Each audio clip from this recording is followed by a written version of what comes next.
Welcome, everybody.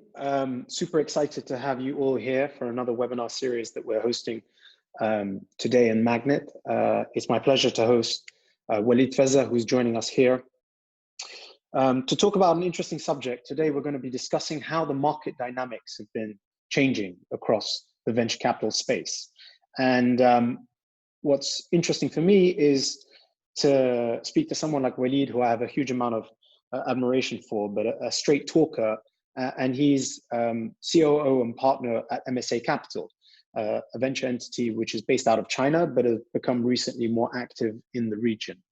And for me, really what's going to be interesting and the way that we're going to shape this discussion is to firstly start to learn some of the experiences that we've had from the China ecosystem. Clearly, they've been dealing not only with the current crisis, but SARS previously for more months than we have here in the region. What are some of the learnings and the takeaways that we've had from that that can be applied here? Moving on to some of the recommendations that he has for founders dealing with the current situation. And then to kind of deep dive a little bit into a very sensitive subject, which is valuations. How has the current crisis and the situation really changed the landscape for valuations in the region? So firstly, I'd like to welcome Walid and thank him for joining. Walid, I mean, I guess to start off with, I'd love to, I mean, you have a huge amount of experience in this space, a huge amount of experience in the venture space. For those that may not be familiar with you, can you just give a little bit of a summary of your journey towards MSA Capital? Thanks, Philip. Thanks for doing these webinars. I think it's very timely in the age of coronavirus that we're dealing with, that people can still interact with each other and do these kind of things. So thank you, first of all. My journey has been, I come from a background where my dad has been through 5 exiles, so he had to restart several times. I grew up in Kuwait, Gulf War happened, moved to Jordan, then Canada. I was in a band, so I played music and I was into the music industry, and that's where I started my first kind of entrepreneurship stuff. I own a immigration consulting firm, moved to the Middle East, did my MBA at the AUB, and that's where I met Fadi Ghandour, and Fadi was a fantastic mentor for me. We established MENA Venture Investments that invested in over 90 companies and then won the capital to help the ecosystem and around entrepreneurship, as well as investing in startups. And then kind of thought about how I can help impact and influence the region through an international fund. And that's when I joined MSA to bridge that kind of China angle along with the Middle East. So we're one of the few international funds that are located in the MENA region.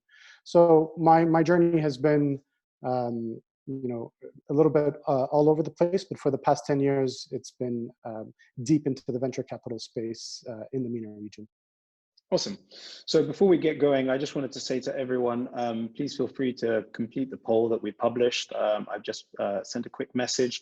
And if you have any Q&A, the way that we'll structure this is about a 20-minute conversation with Walid. And if you have questions, please put them in the Q&A box and we'll get to them on the second half. So as I kind of mentioned, you're in a unique position where through your colleagues and through direct experience, you have an understanding of what's happening in at least China and Southeast Asia. And I guess, as I mentioned, they've been dealing with this for a couple of months now. What are some of the takeaways that you've heard through conversations or personal insight that you can share with us on how they're dealing specifically in the venture space and some of the trends that you've seen from the startup ecosystem over there that we should be thinking about applying maybe now to get a first mover advantage here in the region? Sure. So I think when something like this happens, it's a black swan event, and then everybody kind of freaks out. And then out of that chaos and that anxiety, you get people that are looking towards the opportunities and finding ways where this can be helpful. The Middle East is no foreigner to a lot of strife and difficulties in the landscape that we live in here. But in China specifically, they've been through this before. So although, you know, the talk says, let's look into the future, 10 weeks into the future, no one really knows where this is all going to sit. And I know we're going to talk about valuations later on. So we're not claiming that, you know, we have a prescriptive kind of remedy to how to deal with this, but what we can tell is where this has sort of impacted other jurisdictions, such as China. What have they done over there? And are there any lessons learned that we can extract from that? And yes, there's a lot. So we've had the SARS crisis in 2003. When that hit China, it actually forced people to move online, right? So China's, I think, around 35% e-commerce penetration. The Middle East still about 1 or 2 or 3%. So you can see how that shift into technology through a crisis like this, or through what happened in SARS, pushed a lot of users to start adopting and changing the user habits into ways that they would interact through technology and through sort of remote purchasing and deliveries, things that they had never done before. And then you'll notice that after SARS, they never went back into their old ways of doing things because it was so convenient and so easy for them to do that. Alibaba, for example, was a B2B platform. And then when SARS happened, they moved into B2C, into Taobao, and JD.com also came online. And then that opened up the payment space. And then you realize that there's a whole new way of doing things, or creating opportunities for challenges that were previously there. So I think maybe let's take a step back a little bit. There's something that has happened in the world right now, and there's a lot of fear and there's a lot of anxiety, specifically when it comes to founders, right? And I think we just need to sort of take stock of everything that's happened. Initially to the founders themselves, and then to their immediate employees, and then to their investors, and just kind of understand that there's a human element in all of this that is unprecedented. Yeah. We haven't really looked at that previously. Go ahead. Yeah, no. So I think that's a very positive way of looking at it as founders, that clearly the panic of everything happening in March was trying to work out what's the status quo, what's the norm. But you're saying is that actually there's a lot of opportunities that can come out of this. And for the best founders, it's being able to capitalize on that in the current environment, and actually encouraging the digitalization of many products that hereditary may not have been embraced. Yeah, absolutely. I mean, I think most of the people that are on this call are in the tech space. So in a way, this is a dream come true, because you're already positioned in technology, because user adaptation and habits are moving in that direction. You have, your marketplace now has solidified. While 5, 6, 7 years ago, all of this tech stuff, people were questioning entertainment, people were questioning distant learning. Now it's there, and it's there to stay. So through that, there comes a lot of opportunities. But I do want to sort of take this back and say, first and foremost, it's, the sanity and well-being of the founders themselves. What are you doing to remain sane when, everything has shifted on you, right? So what routines are you doing? What are you doing for your own sanity, for your own well-being? Are you reaching out to the people that can help mentor you and hold you through this time that can take you moving forward, right? And then the responsibilities that a founder has.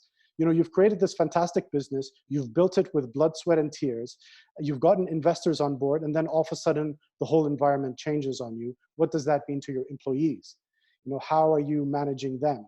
What does that mean to their well-being and health and safety and sanity as well? Any specific tips on that for us founders that are still trying to work out the norm? I mean, ironically, one of the things I keep on saying is that somebody recently asked me a question, which was, what is it that you missed most from the corporate world?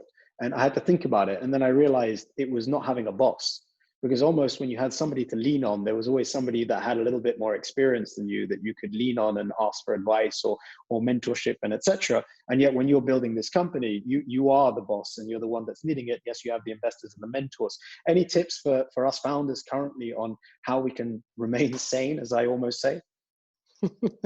I mean, for founders, you guys are going to pave the way of what reality we're going to see moving forward, right? So, I mean, you have to be decisive, bold. I think the first thing you need to do is just take a big inhale and just breathe. Like breathe, let this sit in, have a routine that you can do every morning or whenever that is just going to keep you sane. Whether that's writing, whether that's venting, whether that's screaming, and just let it just sit. Okay, clear yourself, clear your thoughts, and then be able to communicate. And I think you have to laugh as well. Yeah. I mean, there's a part of this that is just so huge that there's no way that you can hold all of it together. And you have to let things fall. And you have to accept the way that and understand that you're doing the best that you can at any given time. There's no way you could have foreseen this. There's no way that you could have mitigated all of the risks that are there. And you kind of got to cut yourself some slack, right? And just say, okay, now what? I'm here. Let's clear all of that off. Let's take a deep breath. And then let's look at what's available. And then maybe we can talk about some tangible things to do.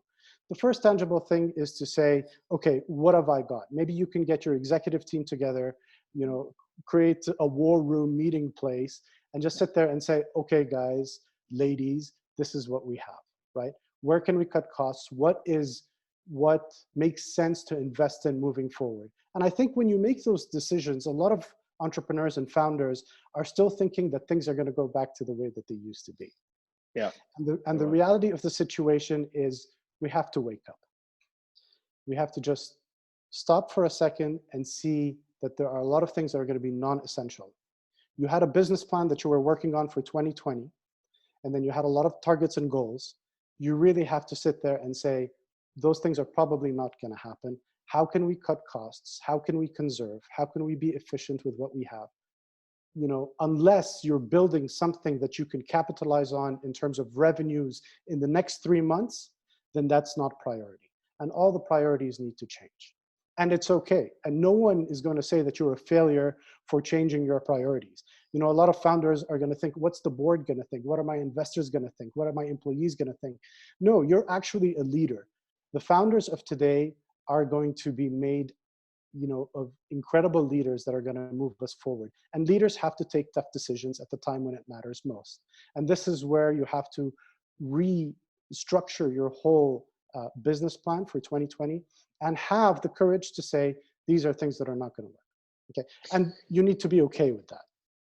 Yeah. I mean, I guess that's where the last 2 weeks was trying to work that out. Now it's about implementing and really focusing on that. If you don't mind, I just want to quickly go back to the China question, in so much as people keep asking me, and we just released the Q1 report, like, are investments going to continue?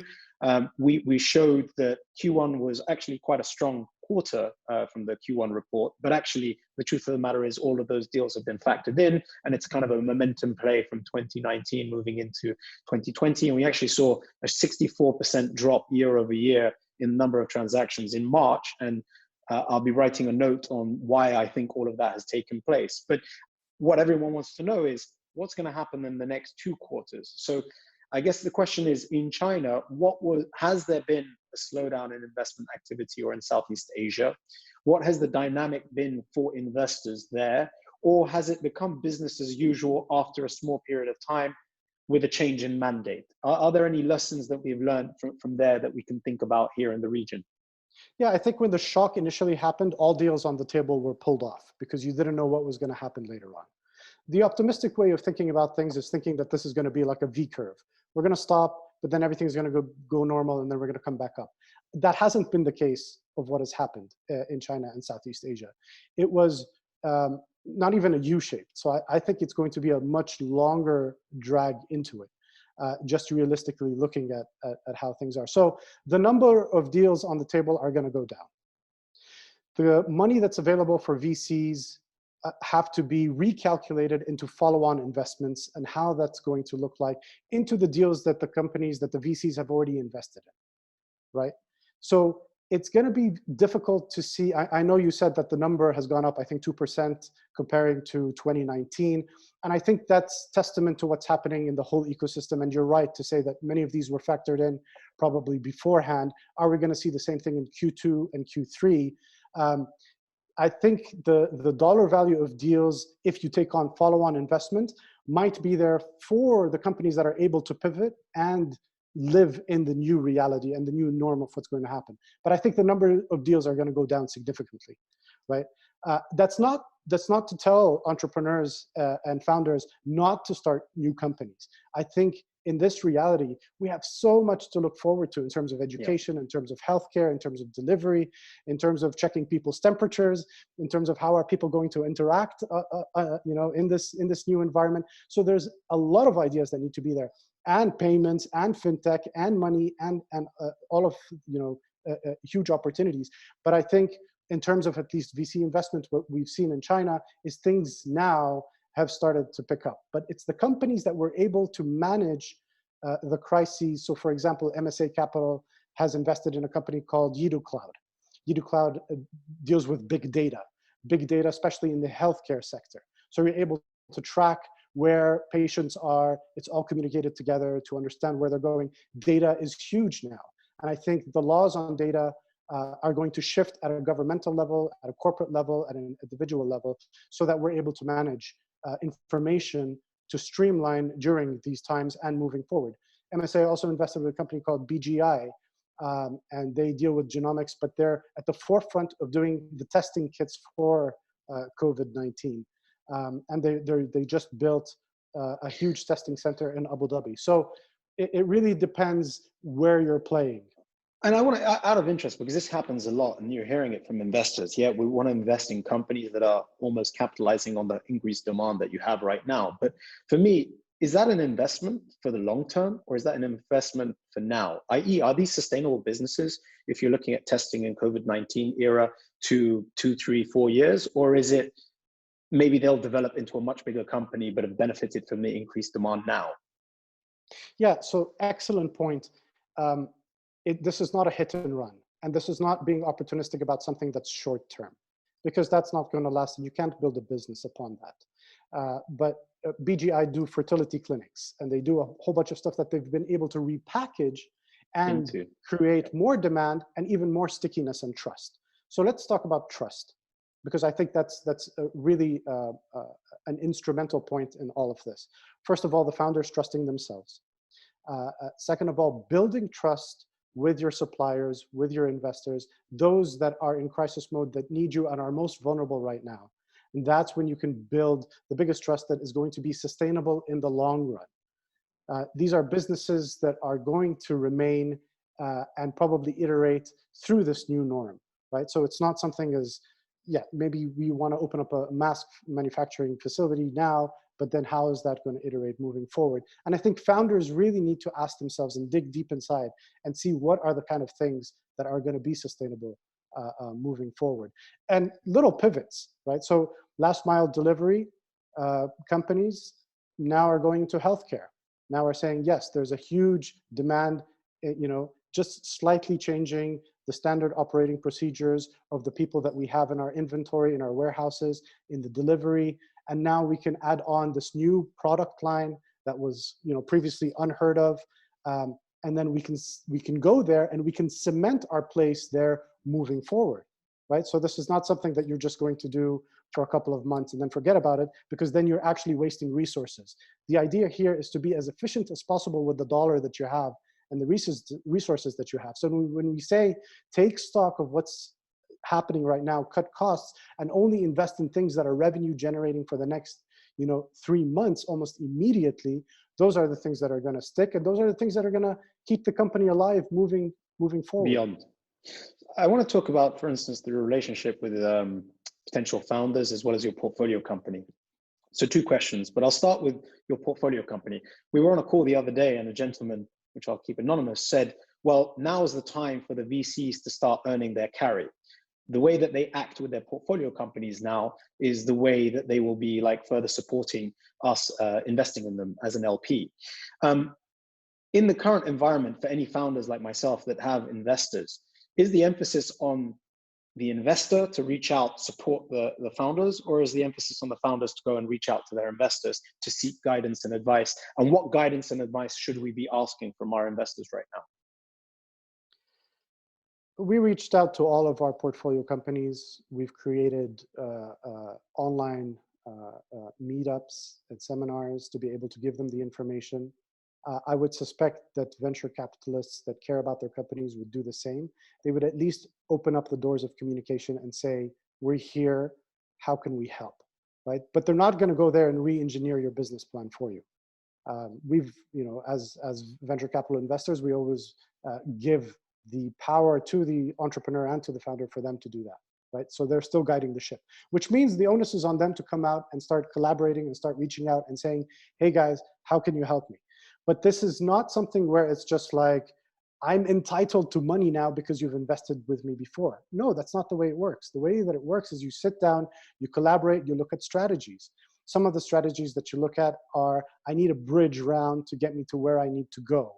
But this is specifically the KPIs that I need to achieve within this environment that kind of makes sense. At MSA, we took stock of all of our companies. We contacted them and we said, okay, what have you done pre-COVID? What are you doing now? What are you looking at doing? How can we help you out throughout this process? You know, what are your goals and what are your aspirations?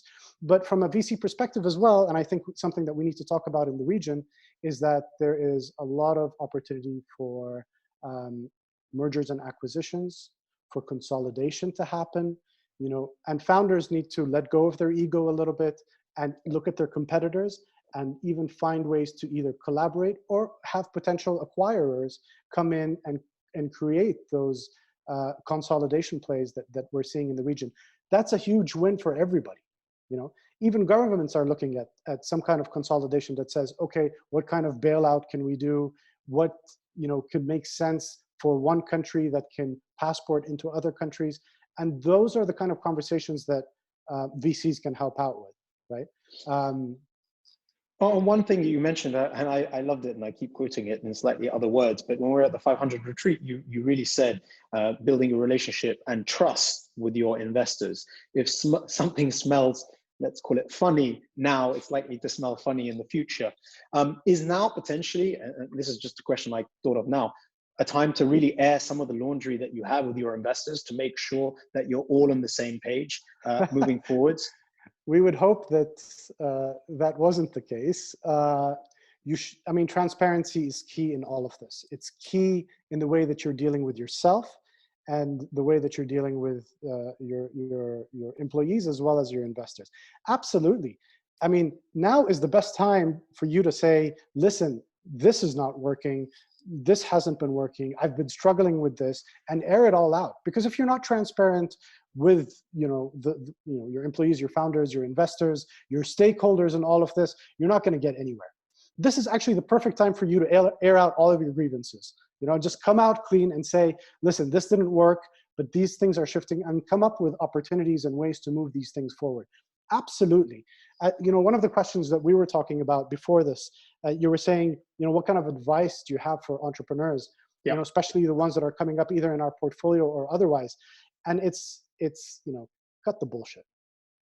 You really have to come in and be, you know, human and say, these things are not working, be completely transparent. The worst thing you can do, and I'm talking about anyone who's pitching us or as a portfolio company, is say everything is okay. Things are going to be great. You know, I'm just going to hold on a little bit longer and things are going to go to, and that reality just does not work anymore. So there really needs to be that transparency. Sure. On that question, I mean, it's interesting. VC has traditionally, I guess, been an industry of in-person meetings, face-to-face, get a sense of the founders, have those conversations. And interestingly, just a fact from MAGNiTT, we've seen 117% increase on people applying to the 75 VCs that we have on MAGNiTT in the last couple of months, because people are seeking investors, they don't know where to reach them, and they're trying to use digital platforms to be able to connect. Do you, in the spirit of what you've already said, envisage that the investor-founder pitching relationship may move into a digital format moving forwards beyond COVID-19, or is it going to remain a soft skill-based conversation with regards to investments? I think very little things are going to remain. And if they do, it'll be for a short period of time until everything gets disrupted in a new way of doing things forward. Pitching definitely, you know, is going to change. The way that VCs look at the different metrics and the different industries and what they will be positive for them in order to invest is also going to change. But other than that, VCs are going to change themselves. You know, the way that we do venture debt, for example, the way that we have different ways of creating products that actually help in a shorter time with the lack of debt financing in this region, ways that we can help make strategic connections, you know, and not be so far removed out of everything. There needs to be a huge disruption in the way things are. So I don't think it's going to be the old way of doing things. I can't imagine going to a demo day that's filled with 80 people, 100 people anymore. I think that reality is different. So that means, there's going to be a change in the way that people are going to do things, even events. The way that we've seen things, it makes a lot more sense to do things online now. It's much more time efficient. It's data driven, so you can connect to the people that you want to. You can get the down to the nitty gritty, and you don't have to waste time looking for somebody wearing something in a coffee break. When you can get things done this way, which is much more efficient. So yes, a lot of things are going to be disrupted and change. Music to my ears. If anyone has any questions, please send them through and we'll get through to them in a couple of minutes. One thing I mentioned to you offline, and I really wanted to focus on a little bit because we've talked about it, valuations. It's funny, every conference that I go to, you get the same discussion. VCs saying valuations are ridiculously high, entrepreneurs saying that the VCs are asking for very low valuations. I want to ask a very blunt question. What is a crazy valuation? Because honestly, I have data and I still don't understand what people mean by the fact that they say valuations are crazy. Can you give a little bit of a sense for people that is on this call as to what are crazy valuations and what we should be thinking about as founders? Sure, it's relative to where you're talking. I mean, what would seem like a normal valuation in China would be different from a normal valuation in this part of the world, would be different from what we're seeing in Silicon Valley and other places. But let me tell you a little bit about how, my view at least of valuations are, having been in the space for a while. So initially, when we look at a startup that comes in, probably valued at $1 million, $2 million, going into an angel round or a pre-seed round and trying to iterate and test, and then growing to a round at 3 or 5 million, growing a little bit more, reaching 10, 12, 15, that means that you know where you're going. And then maybe you'll go into your A+ or B round, and then you'll go into those kind of valuations, right? So, I mean, that's typically how it's been in the region. Now, with increased capital coming in, and maybe not so smart capital, where an entrepreneur can go up to maybe a first-time investor in this asset class and say, I'm going to give you a comparable with a company in a different jurisdiction. They raised the seed at $10 million. So therefore, look at my opportunity in this market. It's higher than that. I'm raising seed at 15. Right? And then having an investor who doesn't know any better say, oh, I guess that's right. Sure. I guess the multiples make sense, and I'm going to put something in there. That doesn't make sense. And what we've seen is that a lot more of the companies are coming up, before this, clearly, saying, those are the valuations. So, looking at a seed at 8, 9, 10, when it used to be 1 or 2 or 3, and then now almost inflating even more than that, that's what we mean by crazy valuations, right? And it needs to make sense. I still have a lot of companies that come up to me and say, look at the multiples that are happening in Silicon Valley. I'm going to put it on over here, and that's it. When user adoption is not the same, fintech is not the same. I mean, payments are not the same, deliveries are not the same. So I mean, there's a whole magnitude of issues when we have with our infrastructure that you can't just paste a multiple over there and put it over here, even at a discount. So are you going to anticipate that there is going to be some kind of a so-called correction in valuations here, or is it going to be as a result of what you've mentioned, those that maybe took those bets previously because they had excess capital or liquidity and wanted to spend it and new to the space, now are going to be a little bit more risk off, and there's going to be a normalization of what is expected in terms of valuations for companies? And the second part to that, before we jump into questions, if you're a founder and you are looking to fundraise potentially in the next 6 to 9 months post-COVID, what's the logic here? Is it just maintaining growth? Is it just succeeding and adapting to the ecosystem, the development of the ecosystem and the market? What are the valuations going to say, given, as you mentioned earlier, our business projections are to triple growth this year, but all of a sudden this happens and you only manage to do 1x or meet just average expectations? Are you supposed to expect the same valuations as you previously would? And is that going to be built into the price?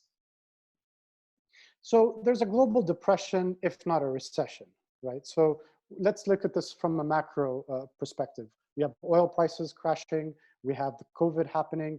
There's a lot of things on the macro level that are creating this stress, right? In terms of everything there's a lot of pressure pointing downwards that we have to deal with. So in a normal kind of environment, not normal, but if nothing else changes and we take a look at these factors, then yes, valuations are probably going to feel a lot of pressure to go downwards. That's not to say all the valuations are going to go down, because you have some companies that are now accelerating. So if Zoom, for example, or anything that is very friendly to this kind of environment, those are going to continue to grow, and we're going to actually see probably multiples increasing when it comes to their valuations. So it's definitely not across the board. We're going to look at it sector by sector. We're going to look at it industry by industry and see which ones of them feel more pressure than others. But yes, there is probably going to be less risk-averse investors in the space. They want to see things a little bit more concrete, and that's going to put pressure on a lot of companies for them to actually, show their leadership, show up, show what they're doing differently in order to justify the previous valuations that they had. There might be some down rounds with a pivot that kind of makes sense. Maybe some M&A capital coming in saying, yes, do this, acquire X or Y company, let's bring it together and see how we can move forward. So there'll be an adjustment happening in that sense. I think moving forward, if we look at Q3 or Q4 and where things are, things will slightly start to pick up, but I think there's going to be a lot more risk aversion in terms of the spending that's going to be there and in terms of how the valuations are going to look like. Awesome. So I think I'm going to jump into some questions. So please feel free to share your questions as we've gone along. A couple of people have actually just asked, what's MSA strategy in the region and what kind of deals are you looking for currently if they were to come and speak to you? Fantastic. So MSA is on their third fund. So we have a China-based fund, that's Fund 1, that was in 2015. In 2018, we had Fund 2 that also invested a little bit in the region. Now we're on our third fund. MSA does everything from $50,000 checks up to $10 million checks. So a lot of times they come to us, people come up to us and say, are you a seed investor? Are you a Series A investor? Are you a growth investor? And we actually look at opportunities maybe other VCs don't look at, because we see how emerging technology has successfully done great in China and Southeast Asia and other jurisdictions, and how we can help build those companies and scale them really fast in the region. So, something that may not make sense to another VC, we'll take a look at it and we say, yes, we actually understand this very well and we're ready to come in, right? We look at great founders, we look at great teams. We look at, it's very thesis-based in terms of we see where the gaps are in the market, and we understand what technology is available in China and how we can help our founders either team them up with someone in China that has done it, maybe have a CTO over there, and help them scale really fast. So there's nothing that we don't we don't look at. We invest everywhere in the MENA. We've done investments in East and West Africa. We were multi-stage investor, and we look at everything. So we're looking at fintech, last mile delivery, a lot of B2B that we're looking at as well. But we're clearly a tech investor, so we're not going to look at something that's non-tech. Makes sense. Interesting question. LPs. So do you think LPs, especially in the first-time funds, will keep their words when it comes to capital calls, especially since they have almost nothing to lose except reputation if they pull out from their commitments for the time being? The LPs that have come into the funds into the region are LPs that really understand the risk that is involved in this region. And when they did become an LP to these funds, they really understood what they were doing. They understood the opportunities and the risks that were there. I really don't think that LPs are going to pull out now. I think the opportunity for LPs that really understand what the opportunities are and what the venture tech space means to the future of what's happening in this region and globally, now is the right time to invest. These fantastic companies that came out of China during SARS, when the world goes through crises, those solutions are what pick up the economy and take it to the next level. So, we're actually seeing a lot of LPs that are looking at opportunities to invest in the tech space that otherwise may have not looked at the tech space because they were saying, I'm going to do something that's safer in either real estate, something that I understand. Now in this reality, they're coming and saying, actually, there's a whole new paradigm shift that's happening.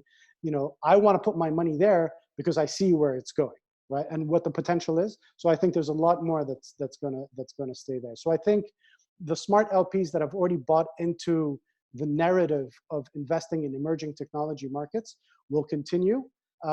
Those that are less sort of opportunistic about this might take a back seat to see what happens, but then they might come in too late. There's a couple of questions here around M&A, so I'll try and combine both and actually add my twist. Is it time for startups to merge and collaborate to be more attractive to investors and their survival is one question. And I guess there it's interesting, should you be merging because there's an opportunity, or should you be merging because you're raising funds and you have a more likelihood to be able to raise those funds? And then the second part of the question is, where do you see M&A and consolidation being ripe for the post-COVID phase?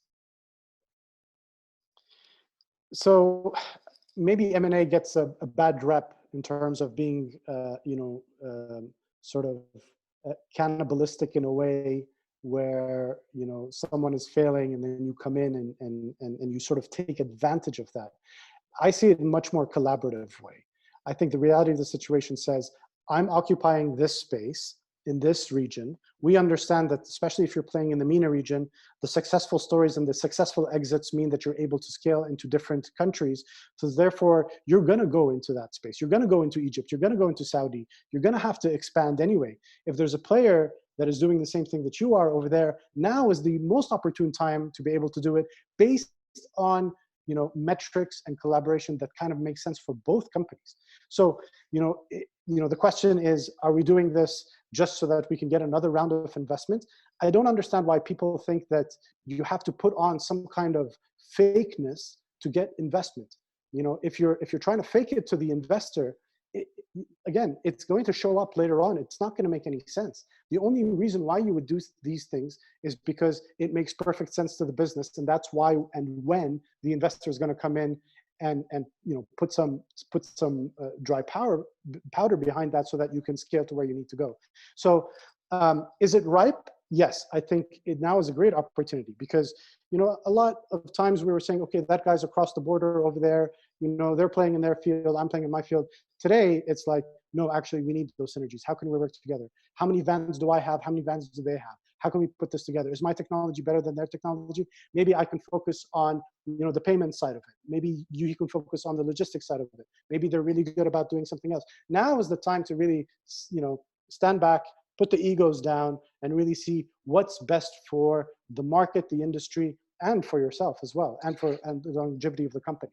So before we go into the industry point, it's interesting because what you're saying, if I can paraphrase it, but tell me if I'm wrong, is if you are looking at M&A opportunities, it's almost looking for complementary companies that can create a stronger proposition rather than the same kind of companies, unless it's geographical, whereby you can build geographical expansion by combining the two things together. It's not, it could be up or down your value chain. So you can say, actually, I've occupied this space, but I understand now if I go directly to consumer, or if I, acquire somebody who's further down, or my supplier, that kind of makes sense across the value chain.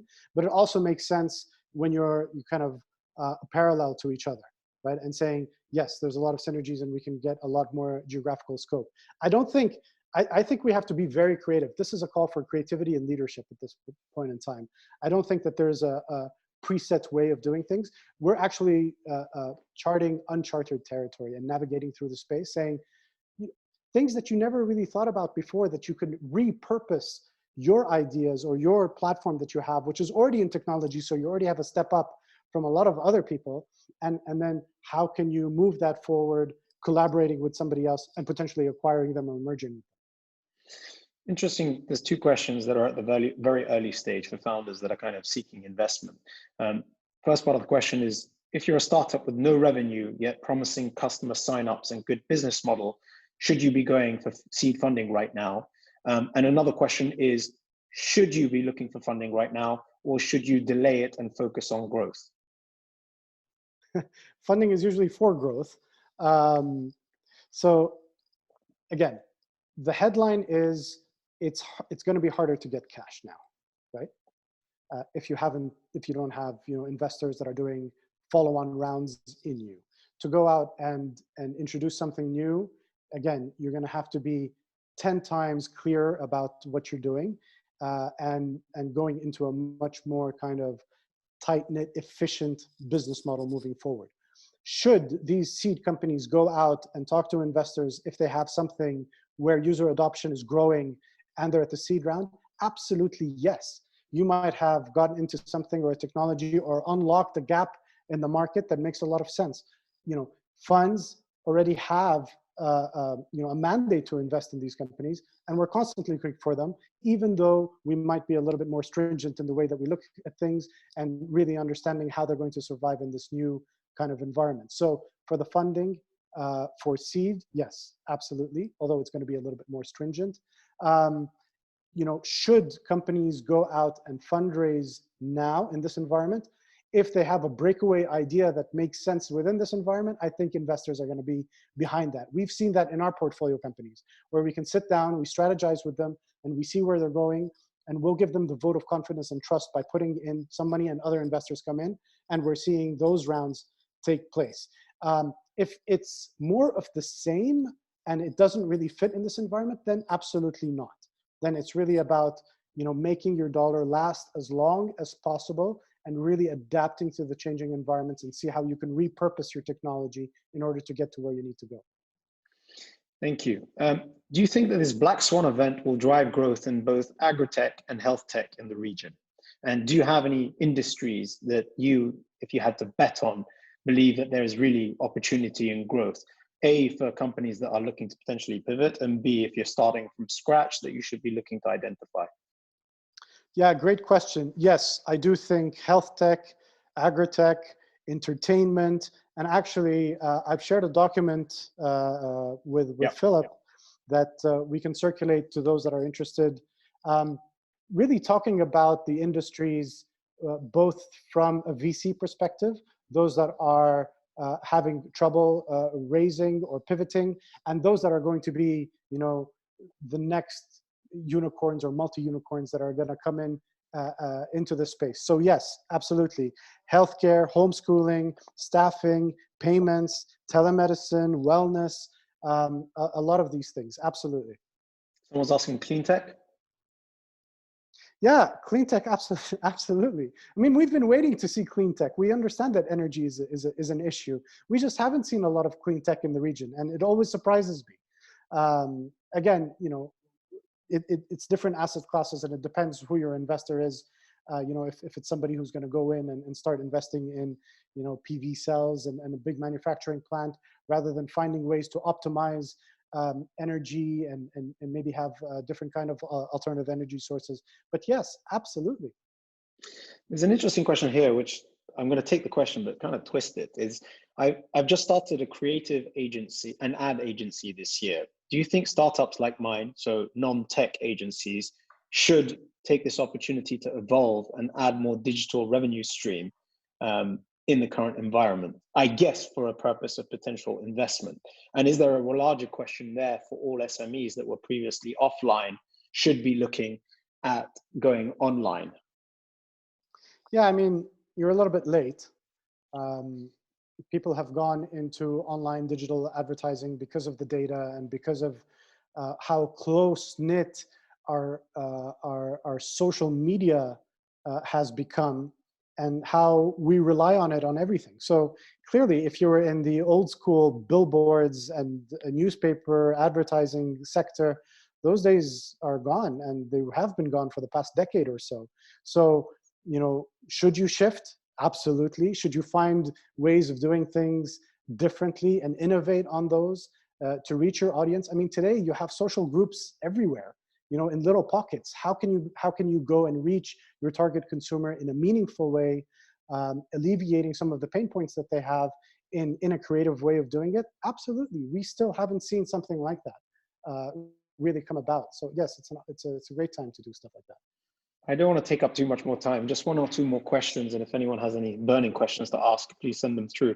So I'm sure you, like I, are in discussions with many kind of regulatory frameworks and governments and etc.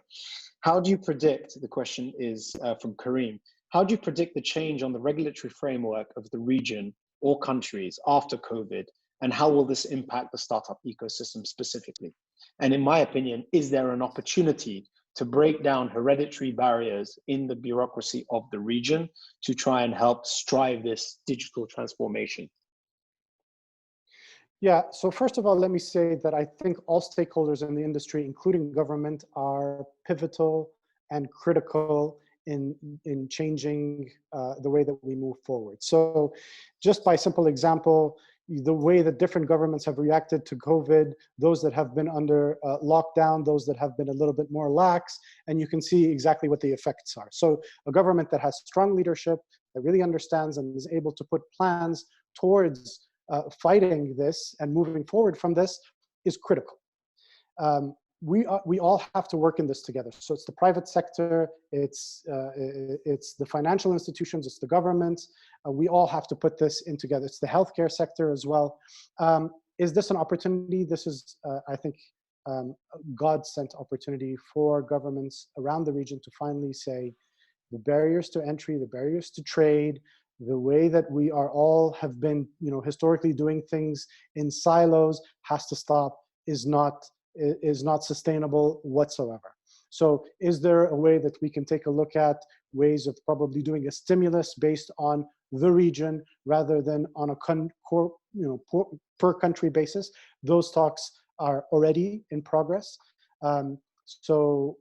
Yes, they are working on it. I think it is going to move forward. And I think it's instrumental to making the shift into where we need to go. Without the governments coming on board and understanding this, I don't think it's going to work. I'll take two more questions. And because I always feel for fresh grads, I'll say advice for a fresh graduate who wants to start a startup.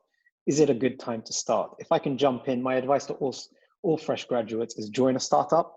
Don't start one, especially in this current environment, unless you have something that's potentially game-changing. Learn from the experiences of the people that are doing it. But Walid, I don't know if you have any views for fresh graduates that are currently potentially coming up with ideas.